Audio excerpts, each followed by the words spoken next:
everybody, and welcome to another episode of Tech Done Different. I'm your host, Ted Harrington, and with me here today is my special guest, Peter Harris. Peter, welcome to the show. Hey, thanks for having me, Ted. So I asked Peter to be on the show because he comes to us from the viewpoint of the money side, right? So many of our listeners here work in technology or even within the security realm of that, and either already have or want to raise outside capital.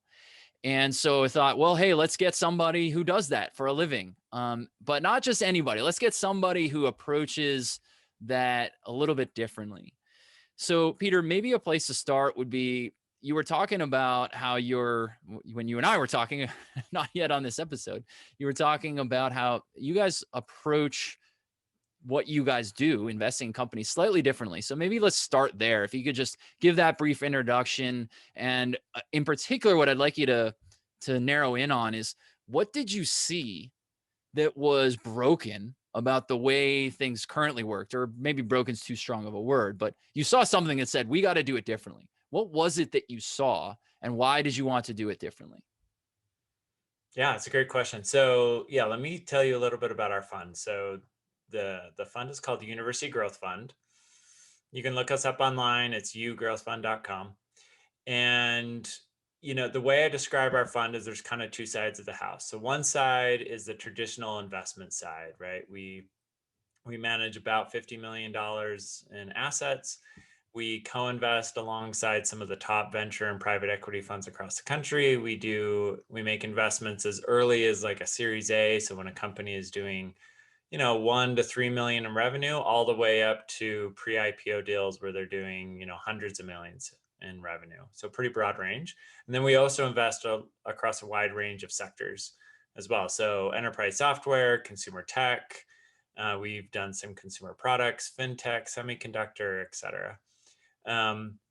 The other part of our fund that really makes us unique is our student program, and that's what the university in our name really relates to. So at any given time, we have 30 to 50 students across 8 different universities. We put those students through a very rigorous training program, but then the idea is to give those students as much autonomy as possible. So rather than having them get the coffee, my partner and I, we literally get the coffee. We do the Costco runs to make sure that there's enough snacks in the break room. And really, it's about empowering students to get real world experience. And what we found is that when you do that, students, just like anybody, you set the right expectations, you provide the support, and they rise to the occasion. And they do great work, both on the due diligence side, as well as like helping us make investment decisions and support our portfolio companies. So hopefully that gives you at least a high level snapshot of who we are and what makes us different. The reason why, we love how we are different is that if you look at venture capital today and how it's evolved over the last couple decades, it used to be that getting access to venture capital is very hard, right? There were only a handful of funds that had enough money to invest. And you kind of had to tap into those networks to get access to that capital. And so VCs really had the upper hand in a lot of cases. Uh, and the other thing is there wasn't a lot of information about how to raise a venture fund or a round of venture capital. But today, like the internet has like made tons of resources available. There are lots and lots of funds managing, tens or hundreds or billions of dollars, and so there's a lot of access to capital. And so, as you're as we've been thinking about like how do we differentiate ourselves, right, from other providers of capital, right? What can we do to be unique? And our student program frankly is one way in which we do that. So when we go into an entrepreneur, it's not just, hey, we've got a check, can we write some money into your company? Smart entrepreneurs are asking themselves, what can this investor bring to me beyond the check, right? And the way we answer that is through our students. So one, entrepreneurs that let us invest are helping provide this really rich experiential education for students, which is unique. But then two, every entrepreneur is trying to get 100 things done, right? And the people in your audience probably can relate to that. And we don't promise that we can even help on the top 50, but we're positive on the bottom 50. There's a bunch of things that aren't getting done that we could throw a team of really bright, motivated students to crank on and help with. And in doing that, we end up like providing this value that's very complementary to the other investors, because the other investors tend to be really good at other things like, oh, you need to bring in a new chief marketing officer. Well, let me tap into my network and help you find that person. Or you're trying to think through this acquisition scenario. I've been through that 10 other times in other startups. So I can help you with that. And so that way it ends up being like a very complementary partnership all the way around with the company, the other investors, and our firm. Wow, that's really fascinating to hear that approach. Um, if you think about, probably everybody's seen Shark Tank at some point, and so I'm way simplifying. Obviously, your business is a little different, but in some ways, I guess there's some similarities. But it's funny when you see, these different entrepreneurs come and pitch, and so many of them, what they're always asking for is like beyond the money. Can you, I want to work with, Damon, or I want to work with, um, you know, it doesn't matter, any of them, because Sure, they think sure. they might bring access to something. And it sounds like what I'm hearing you say is that you've found a way to give that entrepreneur, like, hey, resources in addition to money, we're going to give you people, while at the same time sort of building that next level of the workforce that's going to be in the investing community. Is that a correct way to think about it? Yeah, no, exactly. Yep, Oh, that's that's that's cool. kind of our goal. So, one of the things I think a lot about is whenever I'm approaching different partnerships or ideas, like how can we create that win-win-win, right? Like kind of like what you just articulated, which is how can we make it win for every party, so that everyone's getting something out of it. Yeah, it certainly seems to be working that way. And I want to key in on one of the leadership principles that you just described. This might have to be the title of this episode, but the you said, I wrote it down because it was so good. You said, "We get the coffee," and that really that pushed a good button for me, because you could absolutely do the opposite and say, oh, the beauty of having all these interns is I don't have to do anything. Like, you wash my car and you do this, and a lot of leaders actually do that.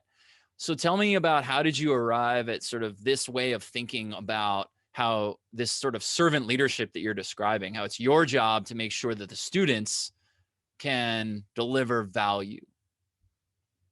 Yeah, so I think it really goes back to when I was a student. So when I was a student, I joined our predecessor fund, which was very similar to the one we're running today. It was called the University Venture Fund. And when I came on, the guys that had started the fund left. And they brought in this new guy who's now my business partner in this fund. And, he was fresh to it. I was relatively fresh. And we kind of like tackled the whole problem of what to do now, with this fund where the founders of the left, together. And together we built out the material, our due diligence processes and our deal sourcing processes and our, managing our investors processes, like all of those things, and then worked on deals together. And what I found for myself personally is I was so invigorated and willing to like pull all-nighters and just crank and give it my all when I felt like I had like true ownership, right? Over something that was like valuable to me, right? To gain that, the valuable part for me was actually gaining that experience. And so like I went well above and beyond. And so now that I'm kind of on the flip side of that as more of the boss, if you will, I'm constantly thinking about, if I really want the very best out of my people, my students, right? What can I do to really like create that rich experience for them? And invariably, like having them get my coffee is not a rich experience, right? It's not helping them achieve their goals. It's not building them up. It's not trusting them. It's not giving them autonomy. It's not all of these things that I think, we inherently know are real drivers to and motivators, right? And yet, like, it's really easy to just be like, oh, you know what? I really don't want to do this thing. Can I just like offload it onto somebody else? And so it's just this like constant, like, I don't, that's not really what they signed up for. So I'm not going to have them do that. I'll take that on myself and do that, or I'll find somebody else outside of our internship program to do that. So that I can ensure like the program is really focused on really high value things for our students to work on. That's amazing. So are these students, are they undergraduate or are they grad students? It's a mix. It's about 2/3 undergrad and a third grad student. And it's actually not a lot of MBAs. We maybe have one or two MBAs. It's mostly law students and PhD students. Oh, So interesting. Yeah, one of the it's really interesting, me personally. This is one of the fun parts about hosting a podcast. It's like I get to invite people on and say, "Well, I have this problem. Can you answer this problem for me?" And then the audience gets to hear the answer too. Uh, it's funny hearing you talk about your internship program because we're a big believer in internship programs too, probably for a lot of the same reasons that you are. And so I'll state these are the things that we like about interns, and are these the same things that you see, and this is why you might be interested in these type of people. But when we see interns, what we like is that they, raw talent, they maybe don't have the experience or even the specific skills yet, but they have the foundation, and they have, we often refer to them as aptitude hires, where it's this person has the aptitude to grow into the kind of person we want. Let's take that aptitude and shape them the way we want and not have to deal with all the sort of bad habits that might come with, a more seasoned person. Is that the kind of things that you're looking for? If so, or even if not, like what is it that you're looking for that might be similar or different?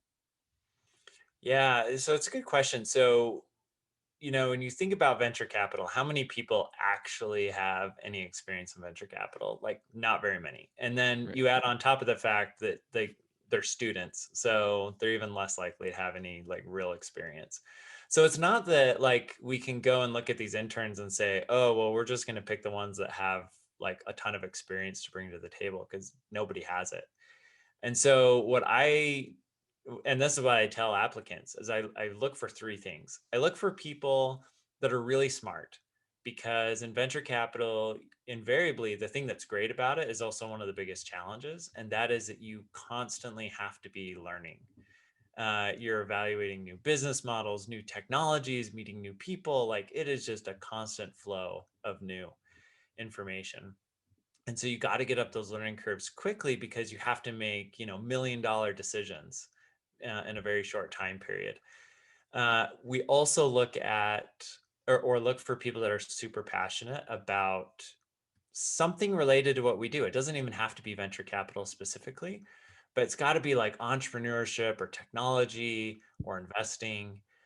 Because at the end of the day, like, I can force feed people information, but they're really not going to love it. They're not going to do a great job, and they're not going to be thinking about it, while they're in the shower, before they go to sleep, or while they're eating their cereal, right? And pushing themselves to kind of continue to learn and approach things from a different perspective. And then the last thing is everything we do is in teams. So we look for people that are good team players. They pull their weight, they communicate, they're not a drag or dead weight on the team. And we just figure if an individual has those three things, we can get them up the learning curve and help them become a great investor. If they lack any one of those three things, it's going to be a real challenge to get them there. Mm. It sounds like the three things that you just identified, and then of course the things that domino out from them, like in order to you need to be smart because you need to excel, you need to learn things quickly, etc. But those three things almost sound like just universal hiring decisions that build great teams. Find smart people who are passionate and work great in a team dynamic. So right there alone. I mean, that's a great insight that I think a lot of people could take away. But I want to let's switch gears a little bit and let's talk about some of your portfolio companies. Sure. And don't have to name names or anything, but it would be fun to dive into different things that you've seen. So maybe let's start by talking about companies that you've seen do it right. And there's obviously a lot of people that listen to a show like this are themselves either already have outside capital or are seeking it. And they're probably dying to know, like, what are the things that I should be doing once I get money in order to make sure that I make the best use of that money and go succeed. So there's probably at some point when you invest in a company, you say, hey, do these 3 things and you'll be successful, or whatever it is you do. How should you think about advising companies that want to succeed like those in your portfolio companies? Yeah, that's a great question. Man, if I knew the 3 things that every company had to do to be successful. I was hoping today was the day we were going to crack the code. Look, I think it depends at every stage, but I'll tell you some pitfalls, and these are similar things that I tell my students when they're doing due diligence. Is, you know, like, understand the pain point that you are solving. So oftentimes we'll meet with entrepreneurs, and you know, there are a lot of reasons to start a company, and there are a lot of bad reasons to start a company. And a lot of those bad reasons are around, like, well, I want to get rich, or what have you. The best reasons, in my opinion, are the ones where you have experienced some pain, right? And you are on a mission to solve that pain for yourself and others, right? And so one of the things I love asking entrepreneurs is, like, tell me about your origin story, right? Because that's what I'm waiting to hear is this pain point that they've experienced and that they understand that few other people do, and that they're so excited and passionate to solve it. Um, and then the next piece really builds off of that, and that is, does your solution really solve that pain point? And what we've seen is the companies that really succeed at the end of the day are the ones that have figured out how to solve that pain point in such a way that customers are almost literally begging them for the solution. So I'll give you a case study. So we were an investor in our prior fund in a company called Instructure. They make a product called Canvas, and so if you've graduated from a university in the last little bit, there's a good chance you've used their product, because it's a learning management system. It's a product that professors use to post grades and assignments and other things. So what was fascinating about that story is it was these 2 computer science students from Brigham Young University. They were in this class with this professor who was an entrepreneur that just sold his company and was kind of, on the beach and teaching a class for fun, kind of thing. And part of the assignment was go find some software that everybody hates to use. So they decided, like, LMS. Everybody hates using the LMS. It's garbage software. We can do better. And the professor told them, okay, great. If you really want to do this, go and talk to 50 CTOs and prove to me that this is really a problem. And if you do, then I'll consider investing. So most people at that point, right, would just kind of be like, that sounds like a lot of work. I'm not going to do it, blah, blah, blah. And that professor would never see him again. These 2 guys, they got in this beat up old car and they drove around the country that summer, and they met with 35 CTOs of major universities. And they interviewed them, and they came back and they just laid it out, and they were like, we were absolutely right. Like, everybody hates LMS at every different level, right? At the admin level, at the professor level, at the student level, like, all the way down. And so then he said, this is really interesting. Now we need to figure out, how do we solve this pain point, right? And so what they did is they built their entire product in a pitch deck, right? So they went around and met with all these CTOs again, and before writing a single line of code, they had the entire product kind of wireframed out in a pitch deck, and they didn't write their first line of code until they weren't getting any other feedback, right? Everybody was saying, wow, if you could do this, this would be perfect. We would buy it tomorrow, right? And so when they launched, there was so much demand for their product that it was almost like it didn't matter who you hired in sales, right? People were banging down the door to use it.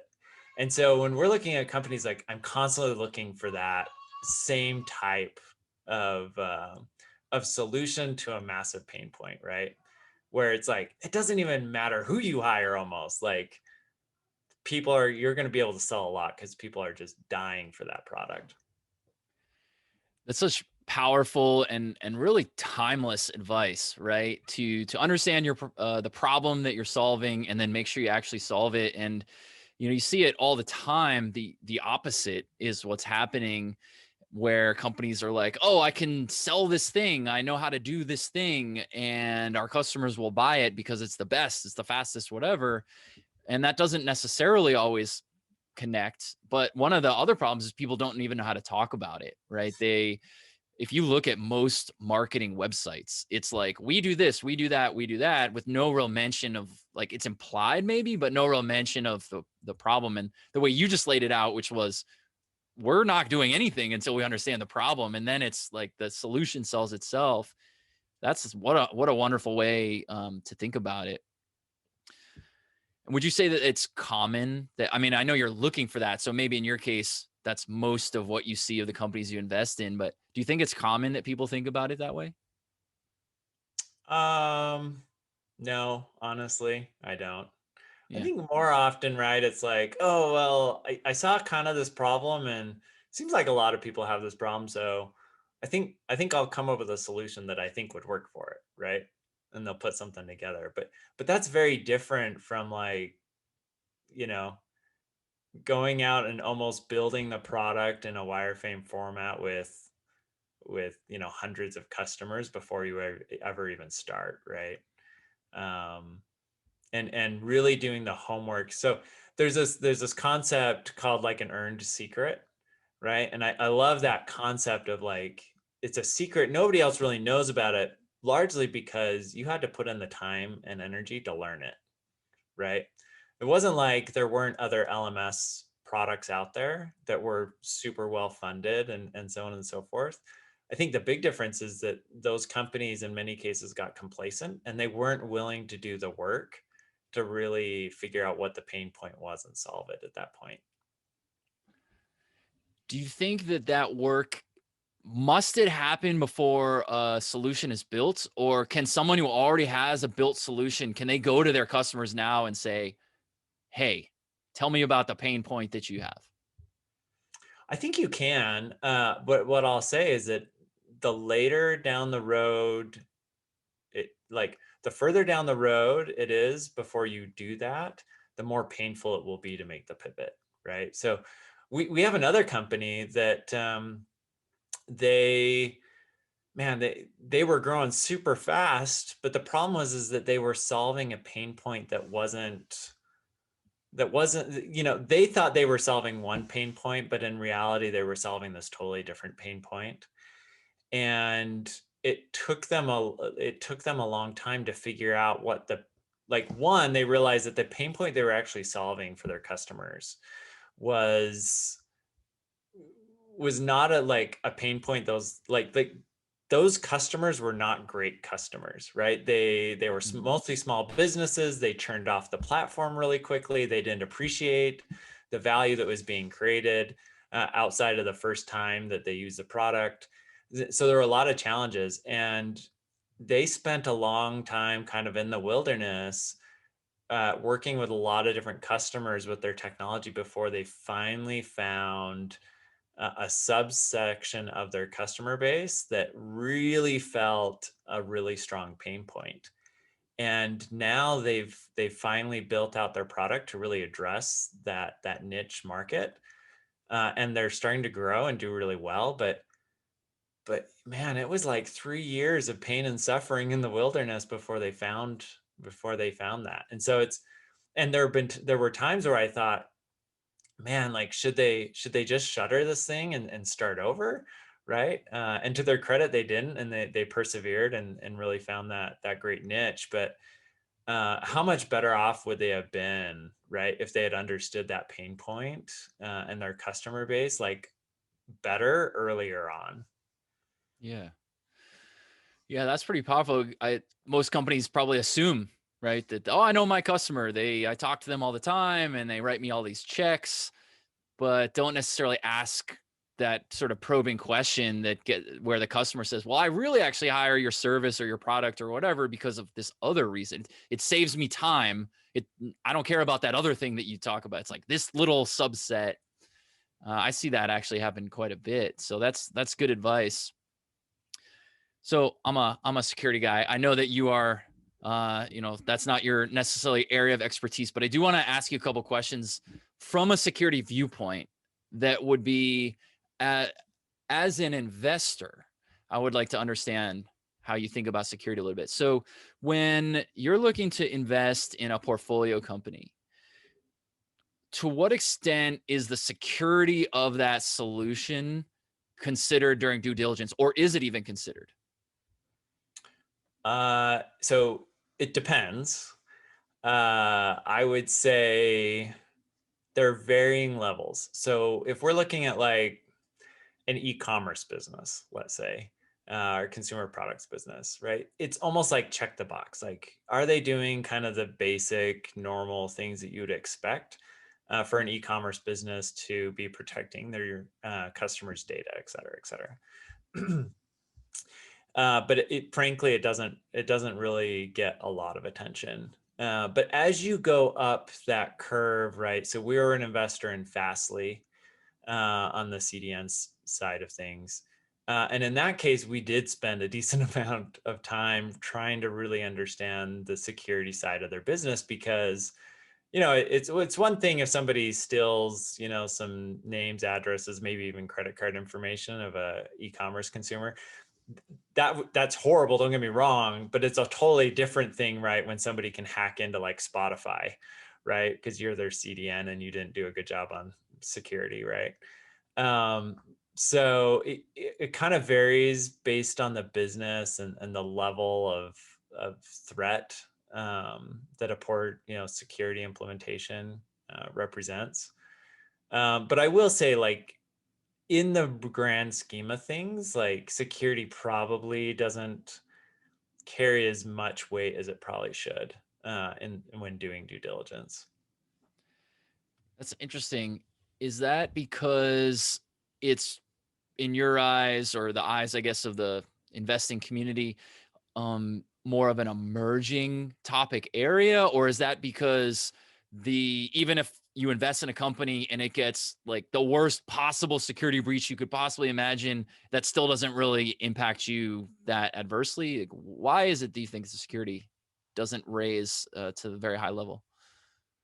I think it's largely because security to an extent is kind of a black swan event, right? It's rare that until you reach a certain size, right? So you have to keep in mind too that a lot of what we do from an investing perspective is smaller companies that aren't getting hit by hackers and other things on a consistent basis.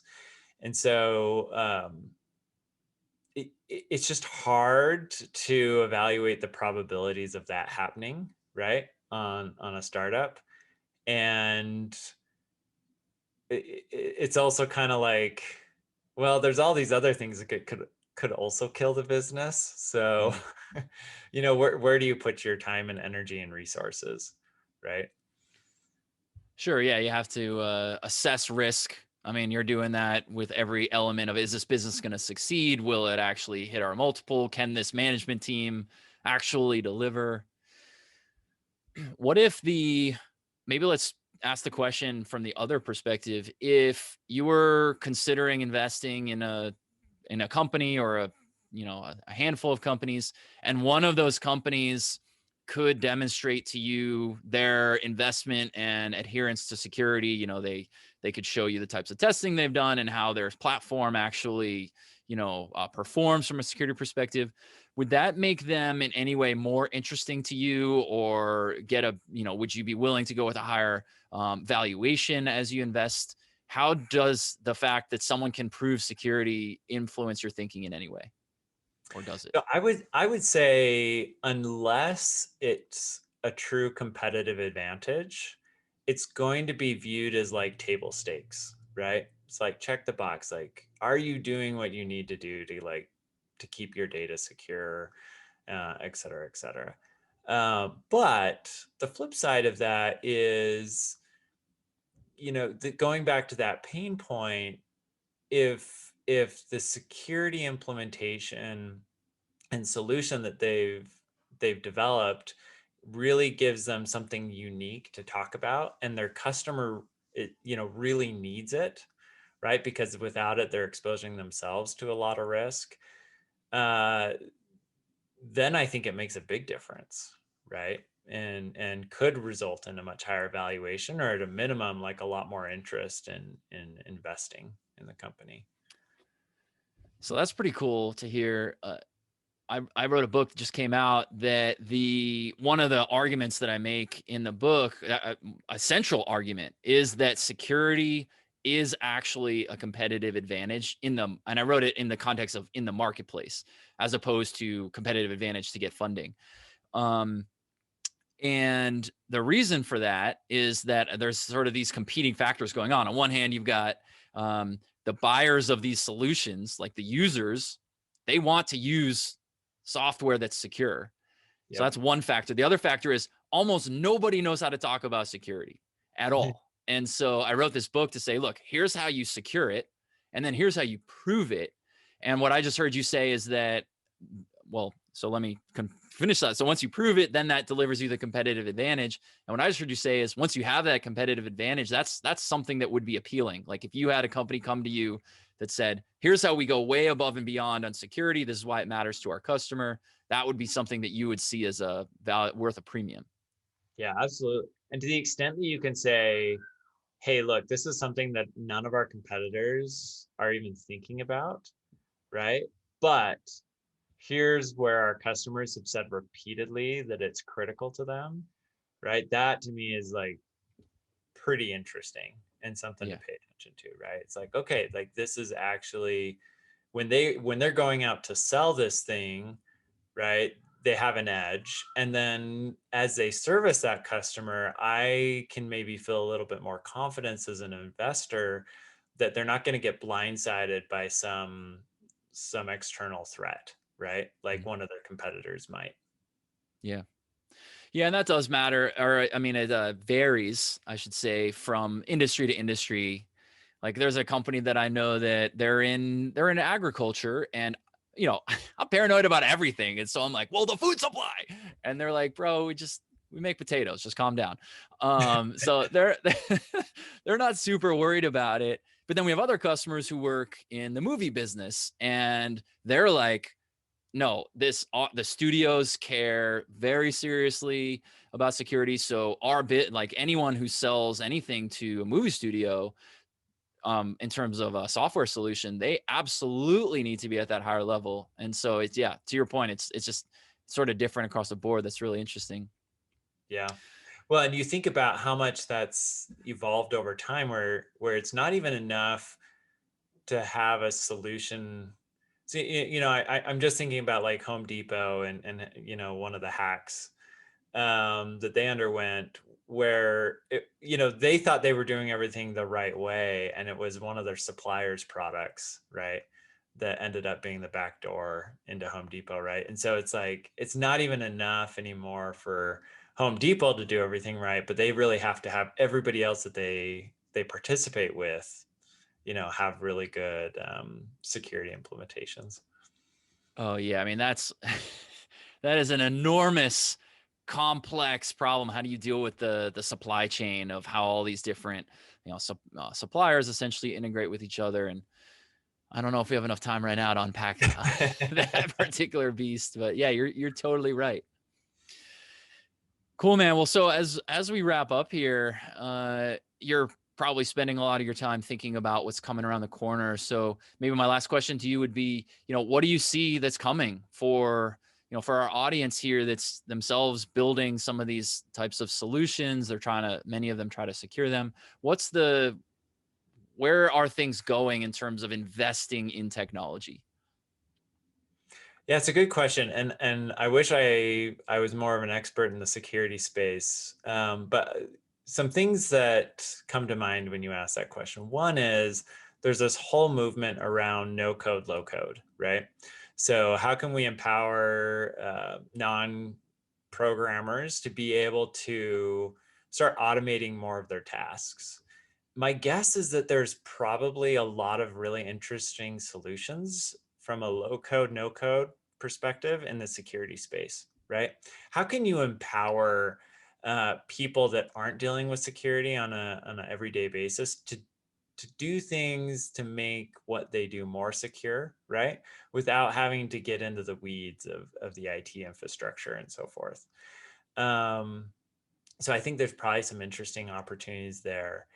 I also think that, and this isn't new, but as there are more and more connected devices out there, this kind of goes back to that Home Depot problem, which is, my Android phone might be somewhat secure, but like, is the smart light bulb it's connecting to have any sort of security on it, right? Um, and by extension, kind of all the other things that tie in and tie together. Um, so, and I think that problem just continues to grow and grow and grow as we start pulling more and more sensors to enable more software offerings. So, we just made an investment in an IoT company, and it's something that we've thought a lot about as we evaluated that opportunity, for example. I love it. All right. So the trends, IoT and the no code, low code almost sounds like you're talking about the democratization. I think that's how you say that word of of coding, basically, right? So those are cool. So hopefully people who have been listening to the show can get a little glimpse of what's coming next and how the other side of the outside capital scenario looks at it. So, Peter, thank you so much for spending time today. I think our audience will definitely learn a lot from you, and the insights are just immensely valuable. So, thank you so much. Yeah, thanks for having me, Ted. It was fun to be on and chat with you. All right, great. Well, we'll talk to you soon.